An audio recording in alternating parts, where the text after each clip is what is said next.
Hello everyone, welcome back to my channel motion professor therapy. आज इस video में हम बात करेंगे कि क्या है पार्किंसंस।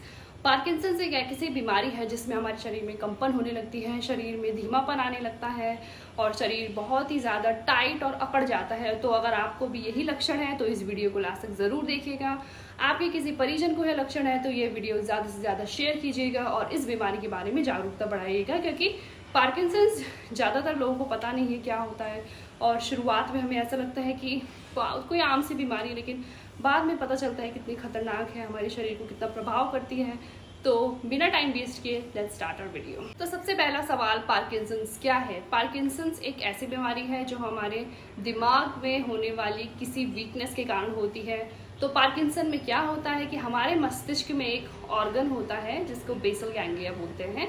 तो उस ऑर्गन के अंदर एक रसायन होता है जो कि हमारी एक्टिविटी को करने में हमारी मदद करता है। जैसे हम चलते हैं, हम जो भी अपना रोज़मर्रा का काम करते हैं, हमारी मांसपेशियां जो काम करती है वो इसी रसायन के बल पे काम करती हैं। तो पार्किंसन में यही रसायन बनना बंद हो जाता है। तो जब ब्रेन में वो केमिकल अच्छे से नहीं रिलीज हो पाता है, मतलब मस्तिष्क में जब वो रसायन अच्छे से नहीं निकल पाता है, तो वो ब्रेन का वो एरिया खराब होने लगता है, डैमेज होने लगता है और मरीजों में लक्षण देखने को मिलते हैं। तो ये है पार्किंसन।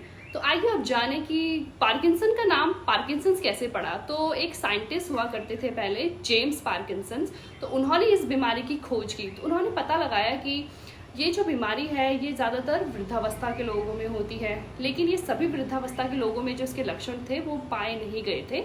तो जब उन्होंने जिन जिन मरीजों में लक्षण थे उन मरीजों के दिमाग की जब ऑटोप्सी की, उनके ब्रेन को जब चेक किया, तो उन्हें यह पता चला कि ये जो बीमारी है ये वृद्धावस्था में होने वाली बीमारी नहीं है, ये बीमारी पार्किंसन ही है। तो उनके नाम पर यह बीमारी का नाम पार्किंसंस पड़ा। तो आइए अब ये बात करते हैं कि पार्किंसन के लक्षण क्या हैं। तो इसका सबसे मुख्य और सबसे पहला लक्षण है ट्रेमर्स यानी कि कंपन।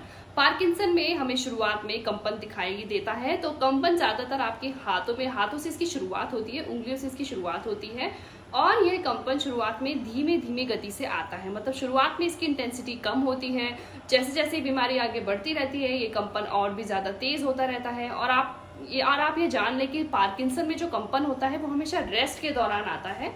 मतलब कि ये जब भी आप कोई एक्टिविटी कर रहे हैं, जब आप कोई काम कर रहे हैं, तब आपको ये कंपन नहीं दिखाई देगा। लेकिन जब आप रिलैक्स मोड पे आप बैठे हुए हैं, आप लेटे हुए हैं, तब आपको कंपन होने की शुरुआत इसमें मिलती है। तो कंपन इसमें कुछ इस तरह से होता है कि जैसे कि हम उंगलियों के बीच में कोई गोली घुमाते हैं, तो हम किस तरह से घुमाते हैं, हम इस तरह से घुमाते हैं। तो पार्किंसन में भी आपको कंपन कुछ इस तरह से दिखाई देता है। तो इसको बोलते हैं पिल रोलिंग ट्रेमर्स। मतलब कि गोली को जब हम अपनी उंगलियों के बीच में घुमा, इस तरह से वो हमें दिखाई देता है। तो पार्किंसन में पिल रोलिंग ट्रेमर्स सबसे इंपॉर्टेंट है और सबसे पहले देखने को मिलते हैं।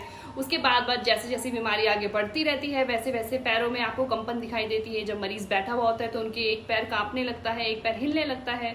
तो इस तरह से कंपन की शुरुआत होती है। तो आज हमें ऐसा लगता है कि जब भी शुरुआत में हमें कंपन दिखाई देता है तो हमें ऐसा लगता है क्या पता आप बुढ़ापे की वजह से, वृद्धावस्था की वजह से कंपन देखने को मिल रहे हैं। लेकिन पार्किंसन में पिल रोलिंग ट्रेमर्स अगर किसी में प्रेजेंट है तो ये पार्किंसन है, ये कोई नॉर्मल कंपन नहीं है। तो आप प्लीज इसको जरूर जानिए और अगर आप ऐसी कंपन किसी मरीज में देखते हैं तो जल्द से जल्द इनका इलाज कराइए।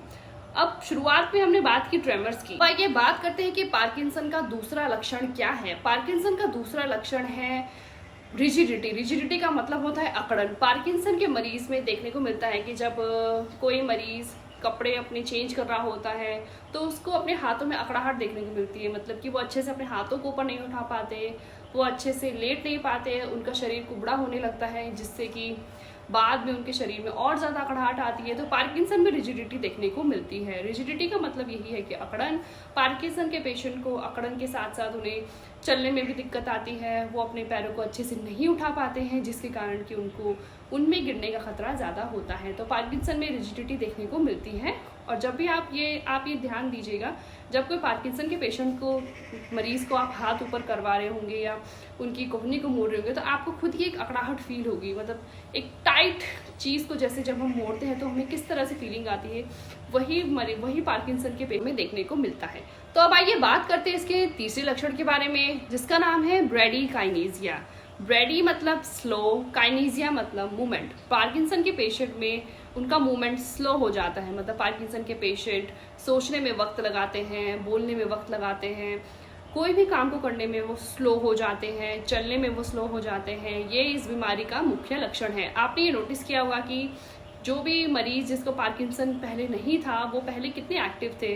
कितने ओल्ड एज पीपल आपके अगर आसपास होंगे, आपने कभी नोटिस किया है कि पहले वो इतने एक्टिव थे लेकिन उसके बाद अचानक ही उनकी एक्टिविटी कम हो गई। हमें ऐसा लगता है कि वृद्धावस्था की वजह से कम हुई है, लेकिन वो पार्किंसन की वजह से ऐसे लक्षण उनमें पाए जाते हैं। तो ब्रेडिकाइनेजिया भी एक मुख्य लक्षण है पार्किंसन का। ब्रेडिकाइनेजिया में जो मरीज है वो धीरे धीरे कुबड़ा होकर चलने लगता है और मरीज को सोचने में दिक्कत आती है, मरीज को खाना खाने में दिक्कत आती है, मतलब हर काम पार्किंसन में इसमें स्लो हो जाता है। तो ये है ब्रेडिकाइनेजिया। अब आइए बात करते हैं चौथे लक्षण के बारे में, जो कि है पॉस्चरल इंस्टेबिलिटी। अब जैसे कि हमने बात की पार्किंसन में, पार्किंसन का जो पेशेंट है, पार्किंसन के जो पेशेंट है उनका पॉस्चर स्टूप हो जाता है, मतलब वो ऐसे कुबड़े हो जाते हैं, जिसके कारण कि उनका पॉस्चर जो है वो खराब हो जाता है। पॉस्चर खराब हुआ उनकी रिजिडिटी की वजह से, मतलब अकड़न की वजह से, और पॉस्चर खराब होने के कारण, रिजिडिटी के कारण मरीज जो है वो धीमे धीमे कदम लेके चलने लगता है। तो अगर धीमे धीमे कदम लेके मरीज जब चलने लगता है तो उसके दिमाग में ना गिरने का खतरा ज़्यादा बैठ जाता है, मतलब गिरने का डर पार्किंसन के मरीजों में पाया ही जाता है। और स्टूप पॉस्चर के कारण, स्लो वॉकिंग के कारण मरीज जो है वो अपना बैलेंस अच्छे से नहीं बना पाता, जिसके कारण कि बार बार मरीजों में गिरने के चांसेस बढ़ जाते हैं। अकड़ाहट के कारण मरीज अपने पैरों को अच्छे से नहीं उठा पाता, उनको सीढ़ी में चढ़ने में दिक्कत आती है, और भी कितने। और पार्किंसंस के मरीज़ की जो चाल होती है वो कुछ इस तरह से होती है, हाथ कुछ इस तरह से मरीज़ के झुके हुए होते हैं, पैर में छोटे छोटे स्टेप्स लेके वो चलते हैं। तो इस चाल को, इस गेट को बोलते हैं शफलिंग गेट। मतलब कि ये जो गेट है ये पार्किंसन के पेशेंट्स में, ये जो चाल है ये पार्किंसन के पेशेंट में खास देखने को मिलती है। तो पॉस्चरल इंस्टेबिलिटी के कारण मरीज़ जो है वो बहुत ज़्यादा उनमें गिरने के खतरे ज़्यादा बढ़ जाते हैं। बैलेंस ख़त्म हो जाता है, पेशेंट का बैलेंस बनाने में काफ़ी ज़्यादा दिक्कत होती है पेशेंट्स को। और ब्रेडिकाइनेजिया के कारण मरीज़ जो है वो धीमी धीमी गति से जब चलने लगता है, तो अचानक जब कोई ऐसा पॉइंट आता है जब मरीज़ को रुकना होता है, तो उधर रुकने में भी मरीज़ को काफ़ी ज़्यादा दिक्कत परेशानी का सामना करना पड़ता है। अब इसके पांचवें लक्षण में हम बात करते हैं कि अब रिजिडिटी की वजह से क्या होता है, अकड़न की वजह से क्या होता है कि जब हम नॉर्मली चलते हैं तो हम अपने हाथों को स्विंग करके चलते हैं। तो पार्किंसन में ये हाथों की स्विंगिंग खत्म हो जाती है, मरीज सीधा और अकड़ाहट भरी पॉस्चर से चलता है। और हम जब इसके छठे लक्षण की बात करते हैं तो वो ये है कि हमारा जो फेस है वो एक्सप्रेशन से भरा होता है। जैसे मैं आपसे बात करूँ तो मैं स्माइल कर रही हूँ, मेरे आंखों में, आईब्रोज में एक्सप्रेशन है, क्योंकि मेरी मांसपेशियाँ नॉर्मली काम कर रही है। पार्किंसन के पेशेंट में मांसपेशियों में अकड़ाहट आ जाती है, तो उनकी जो आंखें हैं वो कुछ इस तरह से स्टेयर लुक आपको देती है, मतलब कि ऐसा लगता है कि वो मरीज आपको घूर के देख रहा है, लेकिन वो आपको घूर के नहीं देख रहे होते हैं। उनका पॉस्चर ही ऐसा हो जाता है। नॉर्मली हम जब ब्लिंक करते हैं तो हम अपनी आंखों को कई बार ब्लिंक करते हैं। पार्किंसन के पेशेंट में ब्लिंकिंग जो है वो कम हो जाती है।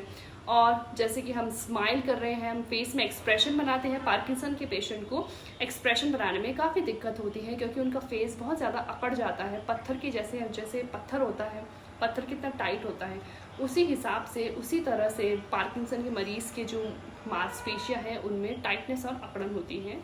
जो दूसरे लक्षण पार्किंसन में है वो ये है कि पार्किंसन के मरीजों में डिप्रेशन होता है, स्ट्रेस देखने को मिलता है, कॉन्स्टिपेशन देखने को मिलता है, यूरिनेशन में उन्हें दिक्कत आती है, और भी कई प्रॉब्लम है पार्किंसन के पेशेंट्स के साथ, जैसे कि उनकी स्किन में इचिंग होना, स्किन ड्राई होना, ये आम बात हो जाती है। और पार्किंसंस के मरीज़ों में जब हम खाने को चबा के निकलते हैं तो वो निगलने में भी उनको काफ़ी ज़्यादा परेशानी होती है। अब जैसे कि मांसपेशियाँ अब अपने अच्छे से काम नहीं कर पाती, तो वो जो उनका सलाइवा है, जो उनका थूक है, वो भी उनको अच्छे से निगलने में दिक्कत होती है। तो पेशेंट को ज़्यादातर ड्रूलिंग देखने को मिलती है, मतलब जो उनका सलाइवा है वो उनके फेस से बाहर आ रहा होता है। तो और भी ये जो लक्षण है ये पार्किंसंस में देखने को मिलते हैं। तो जो मुख्य लक्षणों की मैंने इसमें बात की वो है ट्रेमर्स, रिजिडिटी, ब्रेडिकाइनेजिया, पॉस्चरल इंस्टेबिलिटी, और जो छोटे मोटे लक्षण मैंने अभी आपको एक्सप्लेन किए। तो ये मुख्य लक्षण होते हैं पार्किंसंस के। तो अगर आपको भी ये लक्षण किसी मरीजों में दिख रहे हैं, किसी मरीज में मिल रहे हैं, तो प्लीज़ जल्द से जल्द उनका चेकअप कराएं, क्योंकि पार्किंसन को हम जितना जल्दी आइडेंटिफाई करेंगे, जितना जल्दी हम इसकी पहचान करेंगे, उतना ही हम इस बीमारी को धीरे धीरे, इसकी जो गति है उसको धीमी कर पाएंगे, इस बीमारी की गति को हम रोक पाएंगे। तो ये थे लक्षण पार्किंसन के। अब आइए जाने कि पार्किंसंस के लिए डायग्नोस्टिक प्रोसीजर क्या होते हैं, मतलब डॉक्टर्स आपको क्या सलाह देंगे। तो पार्किंसन के लिए स्पेसिफिकली जो टेस्ट होते हैं वो न्यूरोलॉजिकल टेस्ट होते हैं। पेशेंट डॉक्टर्स आपका टेस्ट करेंगे, आपके लक्षणों को देख के ही आपके पार्किंसन को पहचानते हैं। तो ये बात थी पार्किंसंस की। तो प्लीज़ मैंने वीडियो इसलिए बनाया है ताकि आप सभी जागरूक हो और आप सबको ये पता चले कि वृद्धावस्था में होने वाले लक्षण और पार्किंसन में होने वाले लक्षण में काफ़ी ज़्यादा समानताएं हैं। तो हम कंफ्यूज हो जाते हैं कि क्या ये लक्षण वृद्धावस्था की वजह से हैं या पार्किंसन की वजह से हैं। तो प्लीज़ इस वीडियो को ज़्यादा से ज़्यादा शेयर कीजिए और पार्किंसंस के खिलाफ जागरूकता बढ़ाइए। पार्किंसंस को जल्द से जल्द पहचानिए और सही दवाओं से, सही मेडिसिन के उपयोग से पार्किंसंस वाले पेशेंट भी नॉर्मल ज़िंदगी व्यतीत कर सकते हैं। उनकी कंडीशन में काफ़ी अच्छा सुधार देखने को मिला है दवाइयों के कारण। तो जितना जल्दी आप इसे पहचानेंगे उतना जल्दी आप इसका इलाज कराएंगे और आप अपनी लाइफ को ईजी बना पाएंगे। तो प्लीज़ प्लीज़ प्लीज़ इस वीडियो को शेयर ज़रूर कीजिए। आप इस वीडियो को जितना शेयर करेंगे उतनी आप किसी एक ऐसे मरीज़ की मदद कर रहे होंगे जिसको पता ही नहीं है कि ये कंडीशन ओल्ड एज की वजह से हुई है या पार्किंसन की वजह से हुई है। तो आज के लिए इतना ही। आई होप आपको मेरा वीडियो पसंद आया होगा। अगर आपको मेरा वीडियो पसंद आया तो please like, subscribe and share my channel and don't forget to press the bell icon जिससे कि नोटिफिकेशन आपको जल्दी मिल जाए। तो आज के लिए इतना ही। अगली वीडियो में मैं लेके आऊँगी कि पार्किंसंस के लिए एक्सरसाइज थेरेपी कौन सी बेस्ट रहेगी, कौन से एक्सरसाइजेस से हम पार्किंसन के लक्षणों को इम्प्रूव कर सकते हैं, पार्किंसंस मरीजों की लाइफ को बेहतर कर सकते हैं। वो प्रॉपर एक्सरसाइज प्रोग्राम मैं अपनी नेक्स्ट वीडियो में लेके आने वाली हूँ। तब तक के लिए अपना ध्यान रखिएगा, टेक केयर ऑफ योरसेल्फ और please don't forget to subscribe my channel and don't forget to press the bell icon. मिलते हैं नेक्स्ट वीडियो में, तब तक के लिए good bye and have a great day ahead.